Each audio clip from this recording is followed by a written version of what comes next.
मुशायरे में अपने तासुरात के साथ माइक पर। सभी सम्मानित हमारे शायरगण लोग, भाई नदीम फारूकी जी, अरे भाई आज जितना अच्छा ये मुशायरा शुरुआत से ही चला है और अपनी बुलंदियों पे आके इस मुकाम पे पहुंचा है कि इसको ख़त्म करने का दिल नहीं चाह रहा। जी जी जी। लेकिन मजबूरी होती है कि जो चीज़ शुरू होती है वो कहीं ना कहीं आके ख़त्म भी होती है। जी जी बेशक। और इस समय आप लोगों की सहरी का समय भी हो गया है।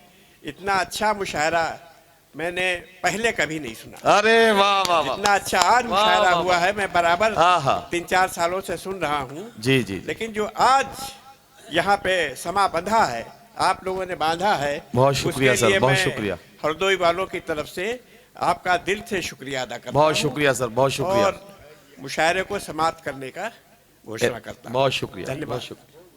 अरे आप भी शुक्रिया अदा कर दीजिए जरा सा, आपकी भी आवाज हम लोग सुनना चाहते हैं। आए हुए सभी शायरों का और ख़ास करके नदीम फारूक साहब का, जिनके दम पे हम मुशायरा करा सकते हैं, क्योंकि बहुत ही मैं भी बहुत जिम्मेदारी के साथ कहता हूँ कि मैं जो भी आप मुशायरे का नाम लेता हूँ तो नदीम भाई पहले बात कर लेता हूँ कि आप कोई तारीख मैं बताता हूँ, आप जिम्मेदारी संभालिए। यहाँ हरदोई में अदनान भाई, गुफरान भाई नहीं है, लेकिन पूरी जिम्मेदारी नहीं, पूरी जिम्मेदारी अदनान बहुत जिम्मेदारी से निभाते हैं, बहुत। मैं इन दोनों का कमेटी की ओर से और अपनी ओर से शुक्रगुजार हूँ।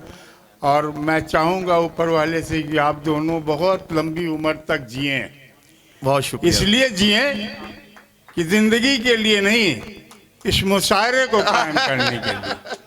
जिंदगी के लिए तो बहुत से लोग जीते हैं। जी जी। मैं रामलीला कमेटी के सबकी ओर से शुक्रिया अदा करता हूँ, सभी शायरों का। और इसमें से कुछ ऐसे शायर आपने इस साल बुला लिए हैं जिन्हें मैं कवि सम्मेलन में भी आमंत्रित करूँगा। आगे समय आएगा तो मुझे अच्छा लगा। आप हाँ, शामवीर सिंह जी का जो प्रस्तुतिकरण था निहायत ही बहुत अच्छा था। मैं गुजारिश करूंगा अगले साल कि आप कवि सम्मेलन में भी हमारे यहाँ हैं। हाँ, बहुत फिर से आप सबका बहुत बहुत शुक्रिया। और नदीम साहब, ये जिम्मेदारी अभी यहाँ पर रुक नहीं गई है, इसको थोड़ा सा ब्रेक डाउन किया है। 9 महीने के बाद फिर मेला शुरू होगा है, और फिर से मुशायरा होगा, कवि सम्मेलन होगा। वो एक बच्चा कह गया कुछ मसला उनका, मैं ये कहना चाहता हूँ कि लकड़ी के मकानों में चिरागों को न रखिए, लकड़ी के मकानों में चिरागों को न रखिए। अब आग बुझाने पड़ोसी भी नहीं आते, आते हैं नए लोग, पुराने नहीं आते। बहुत बहुत शुक्रिया आप सबका।